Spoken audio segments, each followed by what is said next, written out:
Another thing that's come up, and we've seen a reprieve of this a little bit, but people go to the gas pump, right? And probably not as often as they did, 10 weeks ago, but they're going to the gas pump, right? And they're seeing gas, depending where you're at, $1.50, $1.80, $2 a gallon, which is significantly lower than they saw it 10, 12, 14 weeks ago.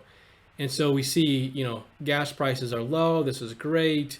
But yet we see OPEC and we see Saudi Arabia and Russia kind of feuding back and forth. And we see the fact that nobody's driving anymore and we've got all this, nobody's flying anymore, this abundance of oil.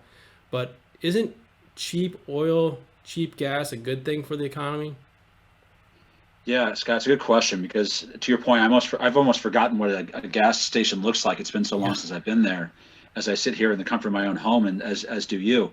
And the answer, like most things, is it depends.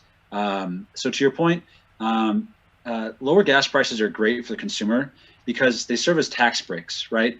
Because you're not spending as much of your discretionary income at the gas station, it allows you to spend that money in other parts of the economy, which is a nice boost for the economy overall.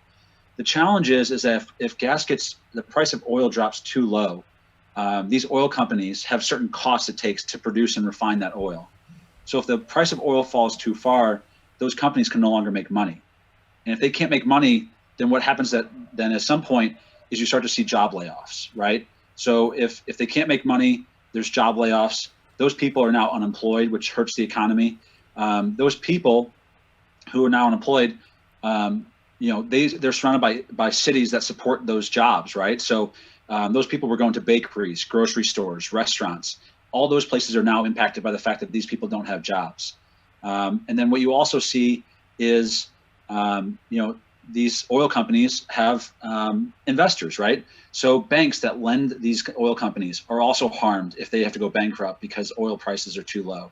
And other investors who loan their money or shareholders are also impacted by this.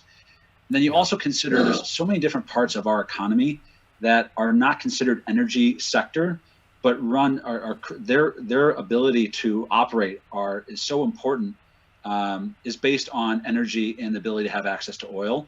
And you see a correlation there, a domino effect of that other companies and other sectors are also affected when oil is too cheap.